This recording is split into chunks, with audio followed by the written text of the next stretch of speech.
From Tuscola County, the message quickly spread across the state and even across the country. Soon everyone wanted to help this disabled vet. The American Academy of Pediatrics recommends an empty crib with a firm mattress, so toys, blankets, and pillows should all be removed before you put your little one down to sleep. While the stop sign behind me looks all right, MDOT says those looks can be deceiving. While it may appear fine in broad daylight, it's another story when the sun goes down. The Friendship Circle was originally built as a frame to highlight Veterans Memorial Park, located on the opposite side of the river. Downtown Midland is under construction. The current streetscape is under redevelopment, but not all the residents are happy with the proposed changes.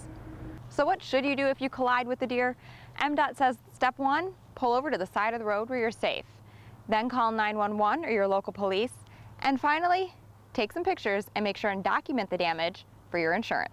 A local business district about to undergo some major renovations, but will this help or hinder the already lively entertainment area? There are over 120,000 people waiting for a life-saving organ transplant. Jeffrey Charters was just one of those names on the list. Yep, it was scary, very scary. The Bay City father was in need of a kidney and forced to rely on dialysis. Because of the toxins in your blood, if they don't get those out, they can kill you within a week to 2 weeks. With each passing day, another 13 people lose the battle, never having found their match. I knew something needed to be done. Jeff's daughter Kim was determined. She wasn't going to let her father be a statistic. I was just sitting there in the back of my mind. I was like, this wait list thing that's not happening. I was like, I can find something. I can do something. So she reached out to everyone she knew. Thanks to social media. In April 2016, Kim logged on to Facebook and started the page Find Jeff Charters a Kidney. And from there, the offers for help started to pour in. The person who's going to donate to you, you've seen them before. You know them. To her surprise, an old high school friend, Rachel Milks, turned out to be a match. The thought didn't really scare me because I was like, this is such a cool thing. And if I were in the same position, then I would want someone to reach out and, do the same thing for my dad or do the same thing for me if I was in that position. So It's just amazing because in a million years, I didn't think I'd ever find a 100% match. Having learned the good news while she was on vacation, Kim waited until coming home to surprise her dad with the life-saving news. Hey Dad, I know that you have been feeling worse each day, and I wish that I could take the pain away. Although we know that I personally can, I really want you to get a transplant. I'm sorry I'm done being a whiner and moaner. Dad, I found you a kidney donor. I found you a kidney match. Her name's Rachel. You're getting a kidney. When? Are you serious? Who is it? Rachel. Me and my wife just hugged and we were crying. We hugged Kim and we were all crying in the airport. It was just an incredible moment. Most people have to wait years to find their match. Thanks to his daughter and a little help from social media, Jeff was receiving his transplant a mere 4 months after the plea was posted online. So it's a significant change in his life. His donor has helped him tremendously. You generally live a longer life than people who stay on dialysis. Got a grandson in Ohio. I'm looking forward to going and seeing him again and spending time with my family and just enjoying life now. And as for the woman who saved his life, I'd give her the world if I could.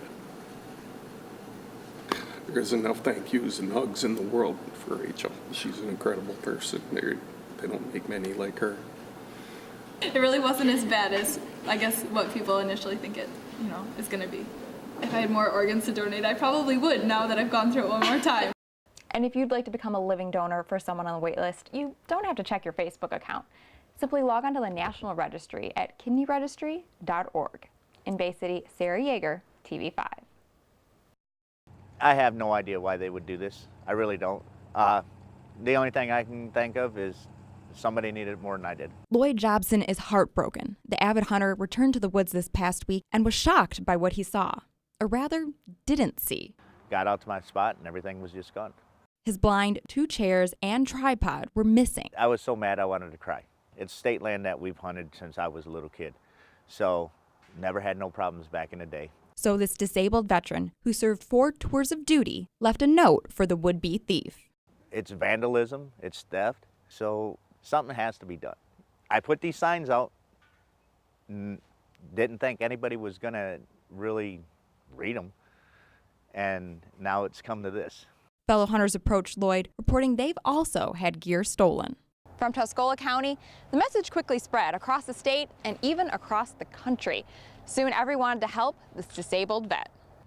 The post in less than 24 hours has been shared over 2,000 times. It's unbelievable how many people have come forward. And for those still looking to make a donation, I don't need anything. If you do want to donate, the holidays are coming up. Me being a retired Marine, I push for Toys for Tots or Wounded Warriors program. reporting in Tuscola County, Sarah Jaeger, TV5. You'd never know by looking at her now, but just weeks ago, 4-year-old Krishlyn Lucius came down with a painful and highly contagious illness, hand, foot, and mouth disease. It is horrible. It starts with just a fever, and then she got little pimply spots. But those pimples soon turned to blisters. The blisters actually are more than just on the face. They're actual blisters on her hands, upper arms, on the bottoms of her feet, on her toes, everywhere. The painful rashes can be quite irritating and highly contagious. Itchy. Did they hurt? Yeah. To make sure the sores could heal, Krishlyn had to stay home from school for almost a week. In her classroom, there were about another 4 students out with the same thing. A child can be sick for almost 7 days before showing symptoms, so it's tough for parents like Krishlyn's mom, Kimber, to pinpoint a source. We don't know where she got it, how she got it, anything like that. Saginaw, Genesee, Bay, and Tuscola counties are all reporting an increase of hand, foot, and mouth disease cases from previous years. And especially in schools and daycares and things like that, it gets passed on quick. There's no medication or a shot to prevent your child from hand, foot, and mouth disease. The only way to keep them safe is to make sure they wash their hands. Unfortunately, there's nothing you can do besides ride it out. And while staying home is recommended, it can be challenging with an energetic preschooler. I actually think staying in the house for a week was the worst for her, just because, she can't be with her friends and, she can't be out playing. You were okay during it. You were a trooper, weren't you? Yeah. Reporting in Saginaw, Sarah Jaeger, TV5.